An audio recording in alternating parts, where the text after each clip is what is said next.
और न्यूज़ 18 में शुरुआत करते हैं इस वक्त की बड़ी खबर के साथ, जहां नीट यूजी परीक्षा की नई तारीख की घोषणा कर दी गई है। नई तारीख का ऐलान कर दिया गया है। नीट यूजी की परीक्षा अब 21 जून को होने वाली है। आपको बता दें कि पेपर लीक के चलते ये परीक्षा जो थी वो 3 मई को जब हुई थी उसे रद्द किया गया था। एनटीए ने नई तारीख का अब ऐलान कर दिया गया है। तो कल जो उच्च स्तरीय बैठक हुई शिक्षा मंत्री के आवास पर, उसके बाद ये फैसला लिया गया और एनटीए ने साफ तौर पर कहा कि कोई भी जो सूचना है उसके लिए जो आधिकारिक चैनल है, यानी कि जो भरोसे अगर की आप बात करते हैं तो आधिकारिक चैनल पर ही भरोसा किया जाए। फेक न्यूज़ से बचने की सलाह एनटीए ने साफ तौर पर दी है। तो नीट यूजी परीक्षा की नई तारीख का ऐलान कर दिया गया। 21 जून को ये परीक्षा होगी। और आपको बता दें कि जिस तरह से पेपर लीक के बाद, क्योंकि कहीं ना कहीं पेपर कॉम्प्रोमाइज्ड हुआ था, पेपर लीक के चलते परीक्षा को रद्द किया गया था। इसकी ऑफिशियल जानकारी अब आ गई है। तो जो लाखों नीट के परीक्षार्थी हैं जो मेडिकल में अपने भविष्य को बनाने की बात कर रहे थे, उनके लिए बड़ी खबर कि पेपर लीक होने के बाद अब नई तारीख का ऐलान हो गया। निशांत हमारे साथ जुड़ गए हैं। निशांत, 21 जून को अब हम कह सकते हैं एनटीए ने नई परीक्षा की तारीख का ऐलान किया और एनटीए ने साफ तौर पर कहा कि भरोसेमंद चैनल, यानी कि जो कोई भी भ्रामक अफवाहें उससे दूर रहें। जो विद्यार्थी हैं उनके लिए राहत भरी खबर। जी हाँ, चल देखिए, बिल्कुल ये राहत भरी खबर है, क्योंकि मंगलवार को अभी 3 दिन पहले जो परीक्षा रद्द करने की घोषणा हुई थी, उसके बाद जो छात्र थे उनके अंदर एक तरह की बेचैनी थी कि पता नहीं अब कितने दिनों में तारीखों की घोषणा होगी, कब परीक्षा आयोजित की जाएगी, क्या सेशन लेट होगा इस परीक्षा रद्द होने की वजह से।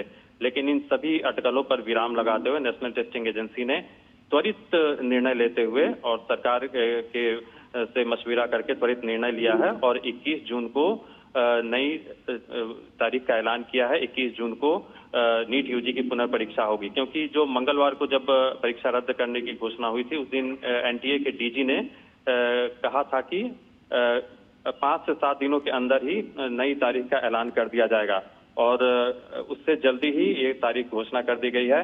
और आपको जैसा कि मालूम है कि कल देर रात को शिक्षा मंत्री धर्मेंद्र प्रधान के आवास पर एक उच्च स्तरीय बैठक हुई थी, जिसमें कि शिक्षा मंत्री के अलावा दोनों शिक्षा सचिव, जो स्कूली शिक्षा सचिव और उच्च शिक्षा सचिव, दोनों उस बैठक में शामिल हुए थे। एनटीए के डीजी भी उस बैठक में उपस्थित थे। उसके अलावा सीबीएसई के चेयरपर्सन भी थे उसमें, और जवाहर नवोदय विद्यालय और केंद्रीय विद्यालय संगठन के कमिश्नर भी उस बैठक में शामिल थे। और जो तमाम जो उच्च शिक्षा विभाग के अधिकारी थे वो सभी उस बैठक में उपस्थित हुए थे। और कौन सी तारीख पर यह परीक्षा आयोजित की जा सकती है, किस तरह से आयोजित की जा सकती है, इस पर इस मीटिंग में विचार विमर्श हुआ था। और उसके बाद ही यह निर्णय लिया गया कि 21 जून रविवार को परीक्षा आयोजित की जाएगी, क्योंकि परीक्षा की तारीख आप ऐसा ही घोषित नहीं कर सकते। ये भी देखना पड़ता है क्या उस दिन किसी और कोई और कॉम्पिटिटिव एग्जाम तो नहीं है, क्योंकि बहुत सारी प्रतियोगी परीक्षाएं रविवार को होती है। तो ऐसे में जो उचित तारीख पर ही परीक्षा कराने का निर्णय लिया जा सकता था और 21 जून को ये निर्णय लिया गया है। ये छात्रों के लिए जो करीब 22 लाख से अधिक छात्र जो कि नीट यूजी परीक्षा 2026 जो कि 3 मई को आयोजित हुई थी, एक चीज और समझना चाहेंगे, बिल्कुल एक चीज आपसे और समझना चाहेंगे। अब से कुछ ही देर में जो शिक्षा मंत्री हैं वो प्रेस को संबोधित करेंगे। जिस तरह से जो आधिकारिक घोषणा की गई है, उम्मीद है कि इस पर और तफसील से जानकारी दी जाएगी। लेकिन ये भी बात सामने आ रही है कि एनटीए कह रहा है कि कोई फीस और कोई रजिस्ट्रेशन नहीं देना होगा। इसको लेकर भी छात्रों के मन में कई संदेह थे। जी, देखिए, बिल्कुल ये तो मंगलवार को ही क्लियर कर दिया गया था एनटीए के द्वारा कि भले ही परीक्षा दोबारा आयोजित की जाएगी, लेकिन जिन छात्रों ने पहले से रजिस्ट्रेशन कराया था उनको दोबारा से रजिस्ट्रेशन नहीं कराना पड़ेगा। यानी उनको न कोई रजिस्ट्रेशन कराना पड़ेगा, न कोई रजिस्ट्रेशन फीस देनी पड़ेगी, बल्कि एनटीए की तरफ से ये कहा गया था कि जिन छात्रों ने पहले रजिस्ट्रेशन कराया है उनकी रजिस्ट्रेशन फीस भी वापस की जाएगी, क्योंकि दोबारा परीक्षा देने में आने जाने में छात्रों और अभिभावकों को जाहिर तौर पर परेशानी का सामना करना पड़ेगा। तो ऐसे में एनटीए ने ये निर्णय लिया था कि उनकी जो पंजीकरण शुल्क है उनका, वो भी उनको वापस कर दिया जाएगा। छात्रों को 21 जून को जो परीक्षा आयोजित हो रही है उससे 5 से 7 दिन के पहले एडमिट कार्ड जारी कर दिए जाएंगे उन्हीं छात्रों को जिन छात्रों ने पहले जो 3 मई को होने वाली परीक्षा के लिए पंजीकरण कराया था। तो निश्चित तौर पर ये एक बहुत ही राहत भरी खबर है छात्रों के लिए कि नई तारीखों का ऐलान हो गया, नई तारीख का ऐलान हो गया है।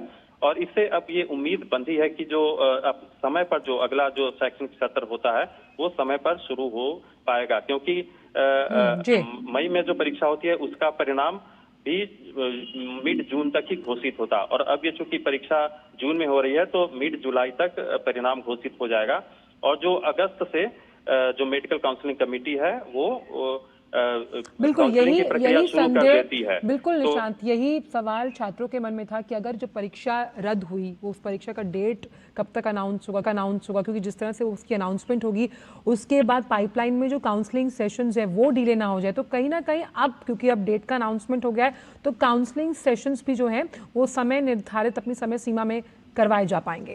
जी, अमूमन जुलाई अगस्त के महीने में ही काउंसलिंग होती है। जो मेडिकल होती है वो ऑल इंडिया कोटा की 15% सीटों के लिए काउंसलिंग करती है, और जो राज्य की अथॉरिटीज होती है वो बाकी राज्य में जो मेडिकल की सीटें होती है 85% सीटें उसके लिए काउंसलिंग करती है। ये प्रक्रिया अमूमन जुलाई और अगस्त के महीने में ही होती है। तो इस बार भी हम ये मानकर चलें कि 21 जून को परीक्षा होगी, जुलाई के मध्य तक परिणाम घोषित कर दिए जाएंगे और अगस्त में काउंसलिंग की प्रक्रिया पूरी कर ली जाएगी, ताकि जो अगला जो शैक्षणिक सत्र है 2026-27 का वो अपने समय पर पूरा कर लिया जाएगा, उसको अपने समय पर शुरू हो जाएगी, वो शैक्षणिक सत्र की शुरुआत हो जाएगी। तो छात्रों को किसी तरह की परेशानी नहीं होनी चाहिए, उनका कोई भी वक्त या कोई साल जो बर्बाद होने की जो चिंता थी उससे वो उन्हें मुक्त हो जाना चाहिए, और अपना जो फोकस है वो अब उन्हें पढ़ाई पर करना चाहिए। और उन्हें एक चीज बहुत संक्षिप्त में आपसे जानना चाहते हैं, हालांकि अभी 10:30 बजे प्रेस वार्ता होनी है, लेकिन कौन कौन से प्रमुख केंद्र बिंदु, ये तो आधिकारिक ऐलान तो हो ही गया है, एनटीए कह रहा है कि जो तमाम एनटीए की आधिकारिक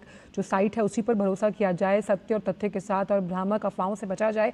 ऐसे में शिक्षा मंत्री का फोकस इस प्रेस कॉन्फ्रेंस में क्या हो सकता है, खास तौर पर ताकि ये जो पेपर लीक हुआ और फिर पेपर को रद्द करवाना पड़ा उसको लेकर क्या कुछ कदम उठाने की जानकारी वो दे सकते हैं? जी देखिए, बिल्कुल, क्योंकि बेहद अपरिहार्य परिस्थितियों में ही परीक्षा को रद्द कराने का निर्णय लिया गया था, और उसकी वजह थी कि प्रश्न पत्र लीक होना।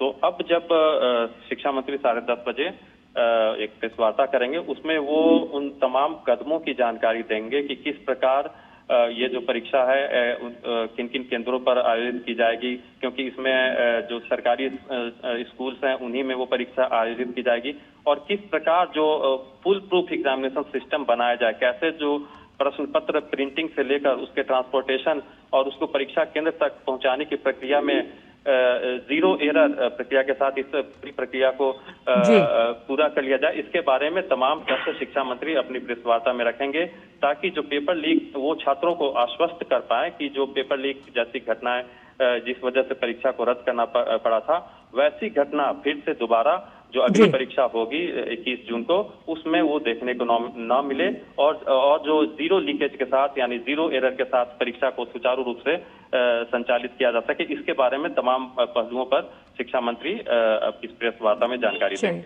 आप नजर बना के रखिएगा निशांत, आपसे आगे भी इस पूरे मसले पर हम अपडेट्स लेते रहेंगे। बहुत बहुत शुक्रिया इन तमाम जानकारी को हमसे साझा करने के लिए। और फिलहाल न्यूज़ 10 में वक्त से ब्रेक आए, आप देखते रहिए DD न्यूज़।